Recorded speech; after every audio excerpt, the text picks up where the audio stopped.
We are currently in a stagnant zombie phase of the UFC and their content. So the UFC card this past weekend was probably one of the worst cards this entire year.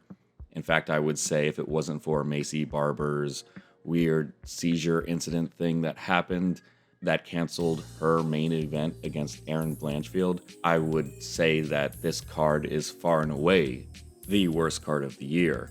And I think this card also highlighted that just because a card happens in front of a live audience, that doesn't automatically make it better.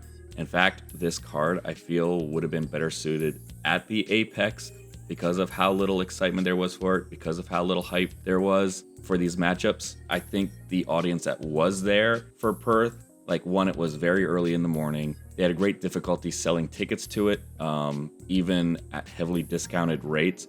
I think the stadium was reported to only be 80% full by the time of the main event.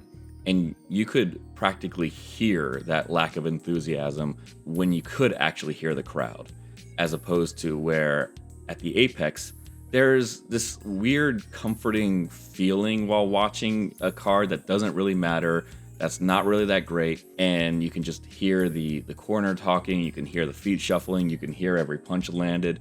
There's something strangely euphorically relaxing about watching UFC fight nights at the Apex. If I've been putting off doing dishes, doing the laundry, doing chores around the house, or if I'm just, exhausted from my long week at work and I just want to mellow out and kind of play video games or kind of just brain rot myself by doom scrolling, there is something so comforting about putting on a UFC Apex card while you fold laundry or while you do your dishes or while you're playing The Legend of Zelda or something. And you could definitely feel that with this card this past weekend. The hype moments, they weren't really hype. In fact, Carlos Ulberg's KO of Dom Reyes in a weird way felt even more depressing that it happened in front of a live crowd that clearly didn't really care. It strangely diminished Dominic Reyes' Cinderella story. Whereas if it happened at the Apex and there was this kind of deafening silence after he was KO'd, and after Ulberg got his celebration in, there'd be this kind of almost quiet mourning period for this crazy comeback story that Dominic Reyes was having in 2025. Whereas at this live event, people just didn't care. It was clear that they were just ready to leave. They had probably forgotten 90% of what they had just seen. And meanwhile, us at home, if you're on the East Coast, the card didn't end till past midnight. It was a very late start for the card. And a card of this, kind of quality, imagine if it was at the Apex and you were done by 9, 10 p.m. and you had your entire Saturday night to do whatever. And hey, now your laundry is folded and now your dishes are done and you got your doom scroll on and now you're ready to, actually socialize or do something more productive with your evening. And there's weirdly been a lot of that this year. A lot of the live events haven't really felt that much different than Apex cards. In fact, I'm struggling to think of one off of the top of my head that wasn't at Abu Dhabi or Saudi Arabia. And those cards, again, if you're stateside, they end at 5, 6 p.m. Eastern time. So you pretty much are done early. And then again, you have the rest of your evening to do whatever you want. And I bring all that up to say that I feel like the UFC is strategically kind of doing that right now. They're kind of initiating this current zombie phase because they're about to enter a new deal and partnership with Paramount, and their deal with ESPN is ending. And even though there are still some big fights and some events to happen this year, it's clear that they are waiting until they are on Paramount to really roll out their big guns and their big fights and their big fighters. I mean, we know more about the UFC White House card than we do for December. And even on those big fights that are coming up, even this weekend, we have the rematch between Magomed Ankalaev and Alex Pereira.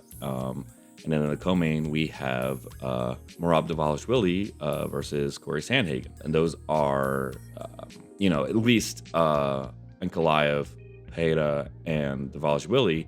Those are three of the best fighters in the entire sport. Now, Pereira is a little bit older. I think his fight with Roundtree and his first fight with Ank kind of showed he's diminishing just a little bit. I mean, he is 38 and he's been fighting for like decades at this point. Meanwhile, Dvalishvili is only getting better. Ankalaev is clearly like the most well-rounded fighter at light heavyweight. He's not the most exciting, but he's definitely elite. And there has been zero hype for this card. There has been zero hype or promotion for this card. Like, the most promotion I have seen is that really awkward and weird kind of forced quote-unquote confrontation between Alex and Magomed at the Performance Institute, or right after the Performance Institute, because Alex claimed that Magomed was hiding in a locker. I don't know. It was weird. And then, of course, I don't watch them, but I see the thumbnails of Nina Drama hanging out with Pereira. Like that's the only things I've seen in this card. I've seen absolutely nothing from Merab. I've seen very little from Sandhagen. I think he's just been on some interviews. Like, there's been nothing for this card. And I don't have it pulled up on Google right now, but I'm failing off the top of my head to think of another fight that's even on this card. Oh, I just pulled it up. And of course, Jiri Prochazka versus Khalil Roundtree. Like, that could be like a fight of the year contender. And I've seen nothing. I haven't seen anything from either of them. And the UFC hasn't like advertised it at all. There's even a solution, like, yeah, maybe the main event won't be the most exciting fight ever. And maybe Merab versus Corey Sandhagen isn't going to be like the most competitive fight. Maybe Merab is just going to like Merab all over Corey. But you have the two most exciting fighters at light heavyweight right now, fighting right before that. And then you have Josh Emmett versus Yusuf Salau, which, Josh Emmett, he broke and bang. And then you have a Joe Pyfer Boost Magomedov fight. So, yeah. But, I mean, the fact that I had to pull up Google to remember that Jiri Prochazka and Khalil Roundtree, like, I should have that burned into my, like, rote memory. Like, I should be extremely hype for Jiri and Khalil fighting. Like, that is like banger personified. And because it is not advertised at all, I'm struggling to remember it. And while I just said that the UFC is probably strategically doing this to, keep that wheel churning until the Paramount deal starts, I think there is a little something more to it. Like, this, sort of zombie phase isn't just because one partnership deal is ending and another is beginning. Like, if you compare the quality of fights to when the Fox deal was coming to an end to this ESPN deal coming to an end, it is not even comparable. Like, they were still putting on very relevant, important fights at the end of 2018 before the ESPN deal started in 2019. There's something much deeper going on. And if you remember, those UFC on Fox cards had atrocious pacing. I very vividly remember watching Edson Barbosa versus Kevin Lee not ending until like 2 a.m. or something like that. It was dreadful. And still the UFC was trying to put their best foot forward until the end of that deal so that they could get on ESPN and really start addressing those issues. I think the most obvious thing that everyone is aware of is just that ESPN Plus, like, sucks. Like, it is easily the worst streaming service out there right now. It constantly closes out. You frequently have to log out, then log back in. Like, you have to click on this ESPN Plus tab, and then you have to click on a picture of the event. Sometimes, a lot of times it'll just be a blank screen. Then you have to refresh that. And then, like, another window will pop up asking you how you want to stream this event. And then you have to press, like, the one that says, like, ESPN/ESPN Plus US, whatever. You click on that. And then The majority of the time, it'll just do another blank screen, and then you gotta refresh that, and then the event will start, and it's likely like a few seconds or minutes behind, so then you have to like make it live again, and then even then that will often go to like a blank screen, and then you have to refresh it then. Like, it is terrible. It is awful. And I'm not just talking about the UFC content. Like, if you watch any of their original programming, or like a 30 for 30 or something, like, just trying to navigate the timeline. Like, if you're not on like a desktop or something, like trying to rewind, trying to use subtitles, trying to find your place, like, it is just an awful experience. And then they have the nerve to keep doing price hikes and now doing like leveled tiers for your subscription. And we're all adults here. We can see the writing on the wall. ESPN is not what it used to be. ESPN used to be the gold standard for sports content, like, unquestionably. And now it's pretty much Stephen A. Smith and Pat McAfee, if he's still there. I don't know about you guys, but for me, I get all of my sports content from YouTube.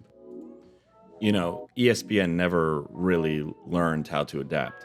I think what really cemented that for me was when Ariel Helwani left ESPN to go back to MMA fighting. Like, that told me that he saw the writing on the wall. He knew it was a sinking ship. Like, ESPN was like his pie in the sky dream job, and he walked away from it. And he didn't just walk away from it, he walked away from it to go back to where he came from. Like, that should say it all. And so I don't blame the UFC for not wanting to put their best foot forward, for the last couple months of this deal. I think the UFC addressed a lot of their problems from the Fox deal, like the pacing, where they put fights, how they structured them. And, while we can question the ethics of it, the effort that Dana White and the UFC made to get live sports back on ESPN during the pandemic, which was a unbelievable success for that company and for the growth of the sport. ESPN hasn't really held up their end of the bargain. I mean, having technical issues to the point where people couldn't even watch pay-per-views that they paid for, like, that doesn't reflect on the UFC well at all. I'm struggling to think what ESPN is even going to be able to offer people with that streaming service when the UFC leaves, let alone like give you structured payment subscription plans. Like, what? So yes, the UFC is kind of in like a zombie phase, but not like you would say like The Simpsons are now in a zombie phase, or Family Guy is now in a zombie phase. Or to tie it more with sports, that the American competitive boxing scene has kind of entered like a zombie phase, while influencer boxing and all this other crap is happening around it. This is clearly strategic by the UFC, by their management, to kind of keep the content wheel churning, where they're playing it safe because of the platform that they're on, because of the deal that they're about to enter, because they want to have this historic White House card on that new streaming service deal with Paramount. And to be frank, with all the technical issues that ESPN Plus has, why would you want to spend all of this money, all of this marketing, and put all of your best fighters on a platform that you don't even have that much confidence will work for everybody? And in a weird way, like I said in the beginning, they've kind of created this new kind of off product of the UFC with these Apex cards, where, like, they're not meant for hardcore sit down consumption. I mean, you could certainly do that, but, like, you could put it on in the background while you enjoy yourself doing other things with your time on a Saturday afternoon/evening. And I think they'll continue that trend by having some of those kind of cards on Paramount Plus. All that is to say, yes, the UFC is in a zombie phase right now, but it's going to end. It's going to end soon. I think this Paramount Plus deal is going to explode. It's going to make the sport bigger. They're going to do some crazy fun things with it. And I myself am excited to unsubscribe from that awful ESPN Plus service and to subscribe to Paramount Plus. But that's just me. Please subscribe to my channel, like the video if you liked it, write in the comments if you think the Paramount deal is going to make things better. I mean, they can't get much worse right now. And yeah, hopefully I start uploading more. All right, see ya.